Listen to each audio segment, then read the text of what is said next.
যেদিন আমাদের প্রাণপ্রিয় নেত্রী বাংলাদেশে 18 কোটি মানুষ সেই নেত্রী বেগম খালেদা জিয়া ইন্তেকাল করেছেন, সেই জিনিসটি তাদের বেছে নেওয়া ঠিক হয়নি। আমার তো কোনো সদস্যপদ ছিল না, আমাকে কিসের বহিষ্কার? বাংলাদেশের মানুষ এমন একজন ব্যক্তিকে হারালেন যিনি এই বাংলাদেশের 18 কোটি মানুষের মুরব্বী ছিলেন, যিনি গত 16 বছর বাংলাদেশের মানুষকে একটি ফ্যাসিস্ট থেকে মুক্ত করার জন্য নিজের জীবনটা বিলিয়ে দিয়েছেন, তারপরে কিন্তু আপোস করেননি। আমাদের সেই প্রাণপ্রিয় নেত্রী গত 30শে ডিসেম্বর ইন্তেকাল করেছেন। ইন্না লিল্লাহি ওয়া ইন্না ইলাইহি রাজিউন। আমরা তার মাগফিরাত কামনা করছি। তিনি বাংলাদেশের তিনবারের প্রধানমন্ত্রী ছিলেন। তিনি যখন ক্ষমতায় ছিলেন বাংলাদেশের মানুষের উন্নয়নের জন্য কাজ করেছেন। বাংলাদেশের গণতন্ত্র প্রতিষ্ঠা, বাংলাদেশের স্বাধীনতা সার্বভৌমত্ব রক্ষার জন্য তিনি কাজ করেছেন। তিনি বাংলাদেশের আলেম সমাজকে তিনি সম্মান করতেন, তিনি শ্রদ্ধা করতেন।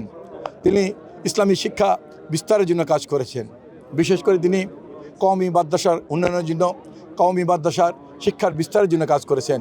আজকে আমরা সেই মানুষটিকে হারিয়ে ফেলেছি। আপনারা দেখেছেন পৃথিবীর সবচেয়ে বৃহৎ জানাজা হয়েছে আমাদের প্রাণপ্রিয় নেত্রী বেগম খালেদা জিয়ার।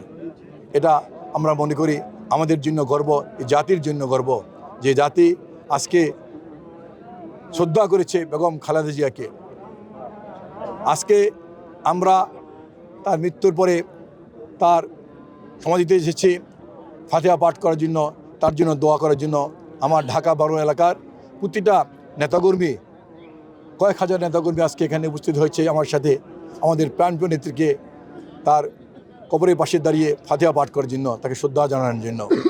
আমি বিশ্বাস করি এই লাখো যে জনতা যে আজকে তার জানাজা পড়েছেন, আজকে হাজার হাজার মানুষ আজকে তার কবরের পাশে দাঁড়িয়ে শ্রদ্ধা নিবেদন করছেন, আল্লাহ পাক অবশ্যই তাকে বেহেশতের সবচেয়ে উচ্চ অবস্থায় তাকে কবুল করবেন ইনশাআল্লাহ।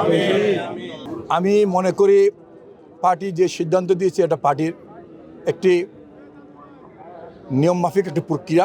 তবে যেদিন আমাদের প্রাণপ্রিয় নেত্রী বাংলাদেশে 18 কোটি মানুষ সেই নেত্রী বেগম খালেদা জিয়া ইন্তেকাল করেছেন, সেই জিনিসটি তাদের বেছে নেওয়া ঠিক হয়নি। এটা মানুষ ধিক্কার দিচ্ছে, বিএনপির প্রতিটা নেতাকর্মী ধিক্কার দিচ্ছে। আমার তো কোনো সদস্যপদ ছিল না, আমাকে কিসের বহিষ্কার? আমি এই ঢাকা 12 এলাকায় আমার জন্মগ্রহণ করেছি, এই এলাকায় আমি বড় হয়েছি, এই এলাকায় আমি খেলাধুলা করেছি। আমি একসময় তেজগাঁ থানা ছাত্রদলের সাধারণ সম্পাদক ছিলাম এরশাদ বিরোধী আন্দোলনের পুরা 9 বছর। আমার রাজনীতি তেজগাঁ ঘিরে, আমার রাজনীতি ঢাকা 12 ঘিরে।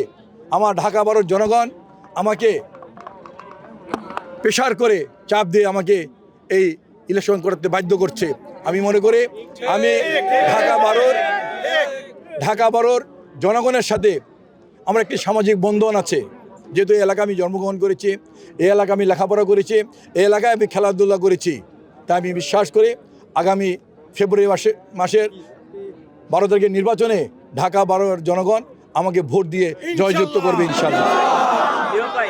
আমি মনে করি রাজনীতি এমন একটি জিনিস, রাজনীতিতে সবসময় কিন্তু সহযোগিতা থাকতে পারে। এই সহযোগিতা মোকাবিলা করে কিন্তু আমাদের দলকে এগিয়ে যেতে হবে।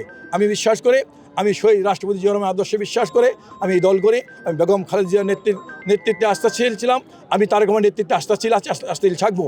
আমাদের যতদিন জীবন থাকবে ততদিন আমরা আমাদের প্রাণপ্রিয় নেতা তারেক রহমানের নেতৃত্বে আমরা রাজনীতি করে যাব, আমরা এগিয়ে যাব ইনশাআল্লাহ।